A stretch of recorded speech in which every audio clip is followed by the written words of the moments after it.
The amateur trader made 7 points in 10 days and sold. The professional held the same stock through a 7-point dip and made 70 points in 6 months.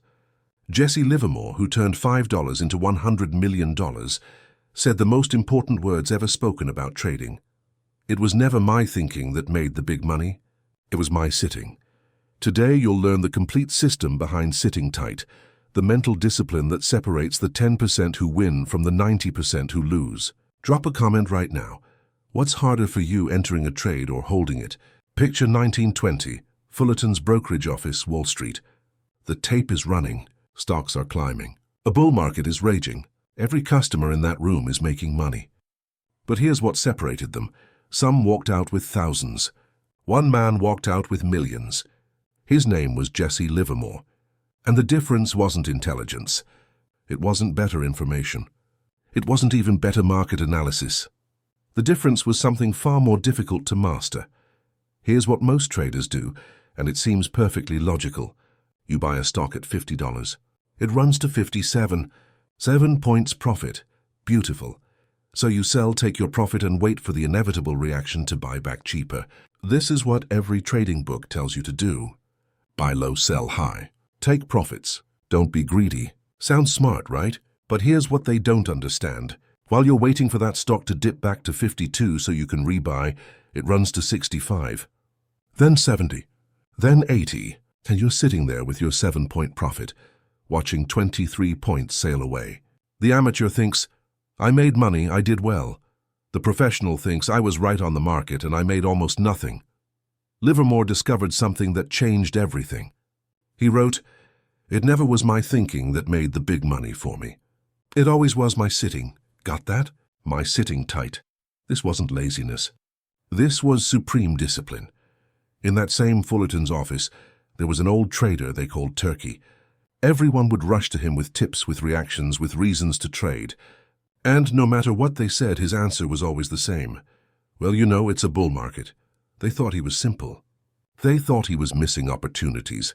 But Turkey understood what took Livermore years and 3 bankruptcies to learn. The big money isn't in the fluctuations. It's in the main movement. He developed a 4-part mental framework for sitting tight through any market condition. A framework that required more courage than any trade entry you'll ever make. Before anything else, you must answer one question. Is this a bull market or a bear market? Not what you hope.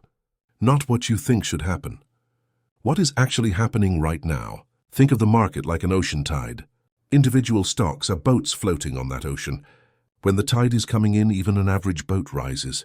When the tide goes out, even the best boat drops. Your first job isn't picking the boat. It's reading the tide.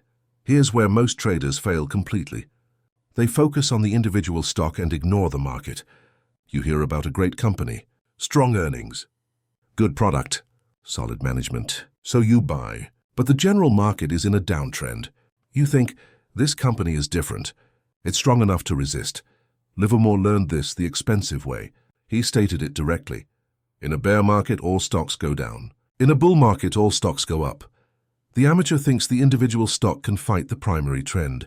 The professional knows that's like trying to sail north when the ocean current is flowing south. You might make temporary progress, but the primary force will crush you. The professional does something radically different. Before looking at any individual stock, they diagnose the overall market direction. Livermore developed a strict rule. You must study general conditions, not tips or special factors affecting individual stocks. This required brutal honesty with yourself. Are stocks making higher highs and higher lows over weeks and months? That's a bull market. Are they making lower highs and lower lows? That's a bear market. Is the market choppy, going nowhere? That's no market at all. And here's the key. If it's no market, the professional does nothing. They wait. The amateur thinks doing nothing is wasting time. The professional knows that doing nothing is often the highest paying activity in trading. Let me show you this in Livermore's own experience. In 1906, Livermore was convinced the market was topping. Every sign pointed to weakness, but individual stocks were still showing strength. He ignored them. He focused on the primary trend. The market indices were making lower highs. Volume was drying up on rallies. Insider selling was increasing. For 3 months, he watched stocks that other traders were buying. They climbed from 60 to 70 to 75. Every point was tempting. Every rally looked like he was missing out. His friends were making money. They told him he was crazy. But he waited for his signal, a confirmed breakdown in the general market. When it came, he went massively short. Not on one stock, on the entire market direction. The result? The panic of 1907. While those same friends lost everything, Livermore made over $1 million. This wasn't luck. This was the systematic application of reading the primary trend first, individual stocks second. Never the reverse, but recognizing a bull market means nothing if you can't do the one thing that makes all the difference.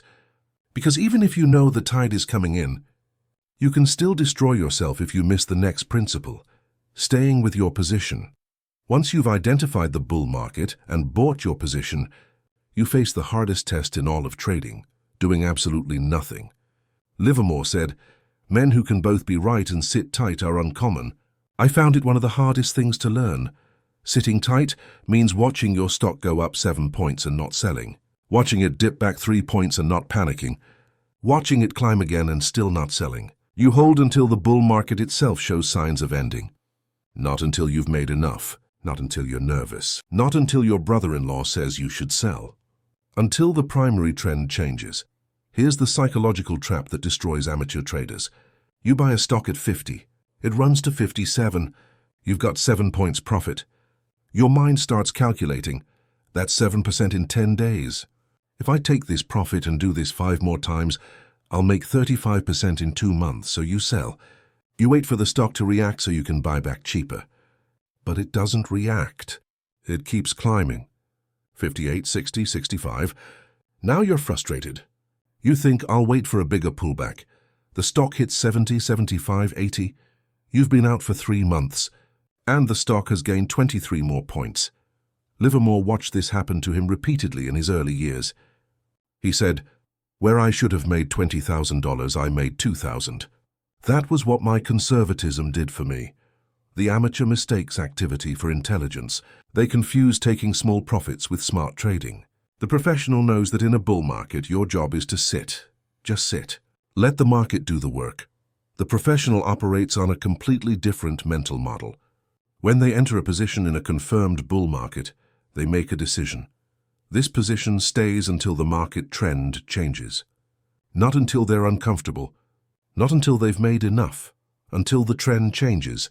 Livermore stated his rule clearly. In a bull market, your game is to buy and hold until you believe that the bull market is near its end. This required him to develop what he called intelligent patience. It meant watching other traders jump in and out, making their small profits while he sat. It meant enduring the jealousy when they bragged about their gains. It meant suffering through the temporary reactions that shook out weaker hands. But here's what it also meant. When the bull market finally ended, the jumpers had made small percentages. Livermore had made life-changing wealth. The path to extraordinary returns isn't through activity. It's through the courage to sit tight when you're right. In Fullerton's office, Livermore met a man they called Old Turkey. His real name was Partridge, but they nicknamed him Turkey because of the way he strutted around. Turkey was a legend. He was rich, but he rarely traded. He just held positions. One day, a young trader named Elmer Harwood rushed up to Turkey. Elmer had bought Climax Motors on Turkey's tip weeks earlier. The stock had gone up 7 points. Elmer had just sold. He told Turkey, "The market is entitled to a reaction. You'd better sell too and buy back cheaper." Turkey shook his head. "No, I can't do that." "Why not?" Elmer demanded. "You've got 7 points profit." Turkey looked at him with that patient smile and said, "My dear boy, if I sold that stock now, I'd lose my position. And then where would I be? It's a bull market, you know." Elmer thought Turkey was crazy. But 6 months later, Turkey was still holding that same position. The stock had climbed from 57 to 110. Turkey made 53 points. Elmer made 7, then watched 46 points sail past him. This is the difference between knowing there's a bull market and having the discipline to honor what that means. But sitting tight on a position requires you to solve a problem that will test you every single day, because your mind will give you 1,000 reasons to sell. Your emotions will scream at you to take profits. Your friends will call you greedy. And that's why you need the next discipline. Ignoring the meaningless fluctuations. Every bull market has reactions. The stock goes up, pulls back, goes up again. These movements feel significant when you're watching them tick by tick. The amateur sees a 3-point dip and thinks, I should sell and buy back cheaper. The professional sees the same dip and thinks, meaningless noise. Livermore put it perfectly. Disregarding the big swing and trying to jump in and out was fatal to me. Nobody can catch all the fluctuations. The wiggle is designed to shake you out of your position. It's designed to make you feel smart for trading. But it's a trap. The real money is made by the person who sits through the wiggle and captures the big movement. The amateur becomes obsessed with optimization. They think, if I could just sell at the top of each wave and buy at the bottom of each dip, I'd make so much more money. So they try. You're holding a stock that went from 50 to 60. It dips to 57. You sell thinking you're brilliant. You'll buy back at 55 and get more shares. But the stock never hits 55. It bottoms at 58 and shoots to 70. Now you're out, watching 10 points disappear. Livermore said, these two are the most expensive eighths in the world, meaning trying to sell at the absolute top and buy at the absolute bottom. He continued, they have cost stock traders in the aggregate enough millions of dollars to build a concrete highway across the continent. The amateur thinks they can catch the perfect entry and exit. The professional knows that perfection is the enemy of profit. The professional accepts one truth. You cannot catch every fluctuation. You cannot optimize every trade. What you can do is capture the main movement. And to capture the main movement, you must be willing to sit through the uncomfortable parts. Livermore described his own experience. I have been short 100,000 shares, and I have seen a big rally coming. I have figured correctly that such a rally would make a difference of $1 million in my paper profits. Think about that. $1 million of paper profit disappearing, and I nevertheless have stood pat and seen half my paper profit wiped out without once considering covering my shorts. Why? Because he knew that if he tried to trade the fluctuation, he might lose his position. And losing the position meant losing the certainty of the big killing. He stated his core belief. It is the big swing that makes the big money for you. In 1909, Livermore was long the market during a powerful bull run. He had bought Union Pacific at 120. The stock climbed to 135. 15 points profit, beautiful. Then came a reaction. The stock dropped from 135 to 127. 8 points gone. His friends sold. They said, take your profit while you have it. The newspapers predicted a bigger decline. Every signal screamed, get out now, Livermore sat. He didn't sell a share. Why? Because the primary trend hadn't changed. The bull market was still intact. This was just a reaction, a temporary pause in the bigger movement. The stock bottomed at 127, then resumed its climb.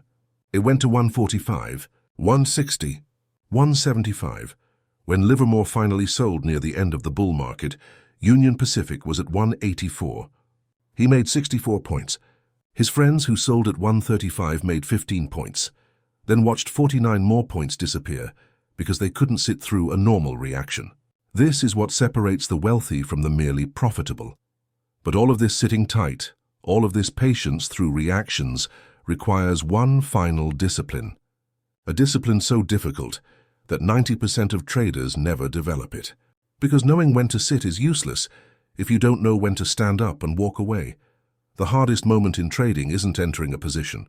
It isn't sitting through a reaction. It's recognizing when the primary trend has changed and it's time to exit. Livermore said, get out of all your stocks. Get out for keeps. Wait until you see the turn of the market, the beginning of a reversal of general conditions. This is the supreme test of discipline. You've held through every shakeout. You've ignored every dip. You've sat tight for months. And now you must do something that feels completely wrong. Abandon your position entirely. Not reduce it. Not take some profit. Get out for keeps. The amateur makes one of two fatal errors. Either they get out too early, scared by a normal reaction, or they stay too long, convinced the bull market will never end. Both are deadly. The early exit we've already covered, but the late exit is even more destructive. You've ridden a stock from 50 to 150. You've made 300%. It's the greatest trade of your life. Then the market tops. The stock drops to 140. You think, just a reaction. It drops to 130. You think, I'm still up 160%. It drops to 100. To 80, to 60. Now you're barely profitable. Then you're underwater. And you still can't sell because you remember when it was at 150. Livermore saw this destroy traders who had been right for an entire bull market. They gave back every penny because they couldn't recognize that the party was over. The professional studies the same signs at the top that they studied at the bottom, just in reverse. When the bull market starts showing weakness, when the primary trend begins to shift, they act. Not hopefully, not gradually, decisively. Livermore's rule was clear. When you believe the bull market is near its end, get out completely. Study general conditions. Is the market still making higher highs? No, that's your signal. Is volume surging on down days and weak on up days? That's your signal. Are the leading stocks breaking down? That's your signal. The professional doesn't try to catch the absolute top. They don't say, let me squeeze out a few more points. They recognize the change in conditions and they act. This requires you to use your brain and your vision. It requires you to override your emotions that are screaming, but it's been so good. And here's the key. After you get out, you do nothing. You wait, you watch. You study the market until you see the next clear trend beginning. Maybe that's weeks. Maybe that's months. The professional knows that doing nothing is often the most profitable position. In 1907, Livermore was massively long during the bull market. He had built enormous positions in multiple stocks. His paper profits were staggering. But he started noticing things. The rallies were weaker. Stocks were having trouble making new highs. Volume was declining on the up days. The amateur traders around him were still bullish. They said, it's just a pause. The bull market will resume. Livermore studied the conditions. He made his decision. In October of 1907, he exited every long position completely. He didn't reduce by half. He didn't take some profit. He got out for keeps. Within days, the market collapsed. The panic of 1907 destroyed fortunes. Banks failed. Traders who had been millionaires on paper were bankrupt by month end. But Livermore wasn't just safe. He had reversed his position. He went heavily short at the top and rode the entire collapse down. The result? He made over $3 million, while everyone around him lost everything. This wasn't genius. This wasn't luck. This was the systematic application of watching for the change in primary trend and having the discipline to act when you see it. Regardless of how good it feels to stay, let's bring Livermore's complete framework together. His genius wasn't in any single rule. It was in the integration. The art of sitting tight is a complete mental discipline that operates on 4 levels simultaneously. It begins with Principle 1, recognize the primary trend. You must know whether you're in a bull market or bear market before you do anything else. Everything flows from this diagnosis. It moves to Principle 2, sit tight in your position. Once you've entered based on the primary trend, your job is to hold, not to trade, not to optimize. To sit, it demands Principle 3, ignore the wiggle. The reactions, the dips, the daily fluctuations, they mean nothing. They're designed to shake you out. Your discipline is to sit through them. And finally, Principle 4, know when the party's over. When the primary trend changes, you must have the courage to exit completely and wait for the next clear opportunity. This is not a trading pattern. This is a mental operating system. It's a way of thinking about markets that transforms your relationship with money. Here's what this really means. The 90% who fail are constantly active. They're buying dips. They're selling rallies. They're taking small profits. They're driven by the fear of missing out and the fear of losing what they have. They see a 3-point move and their fingers itch to trade. The 10% who succeed have cultivated patience that borders on supernatural. They can watch a stock drop 10 points from their entry and not panic because the primary trend hasn't changed. They can watch their position climb 20 points and not sell because the bull market isn't over. They see the same 3-point move and they feel nothing. This system transforms speculation from frantic activity into disciplined observation. It is a methodology that allows you to make more money by doing less, to achieve extraordinary returns through ordinary patience. But only if you have what Livermore called the intelligent courage to sit tight. Now let me be absolutely clear about something. This is not easy. Livermore himself said, "Men who can both be right and sit tight are uncommon." I found it one of the hardest things to learn. He went broke 3 times before he mastered it. This system will not make you rich overnight. It will not turn $1,000 into $1 million in 6 months. What it will do is give you the framework to capture the big movements when they occur. But only if you have the discipline to sit through the uncomfortable parts. Only if you can watch temporary losses without panicking. Only if you can ignore the siren call of quick profits. Most traders won't do this. They'll try it for 2 weeks, hit a reaction, sell, and go back to jumping in and out. Will you? So here's my challenge to you right now. Look at your current positions. If you have any, ask yourself honestly, did I enter because I recognized a primary trend or because I got a tip? If the market dipped 3 points tomorrow, would I panic? If my stock climbed 10 points, would I sell just to lock in profit? Jesse Livermore spent years and lost millions learning these lessons. You just got them in 16 minutes. The question isn't whether you understand them. The question is, will you have the courage to apply them? Most won't, will you? If this changed how you think about holding positions, hit that like button right now. Subscribe for more deep dives into legendary trading strategies that actually work. And drop a comment answering this. Which of these 4 principles is hardest for you? Recognizing the trend, sitting tight, ignoring reactions, or knowing when to exit? I read every single comment and I'll respond to yours. Remember, this video is for educational purposes only. This is not investment advice. Jesse Livermore's strategies require serious study, extensive practice, and iron discipline. His methods made him one of the greatest traders in history, but they also drove him to bankruptcy multiple times before he mastered them. Always do your own research, never risk more than you can afford to lose, and understand that past performance doesn't guarantee future results.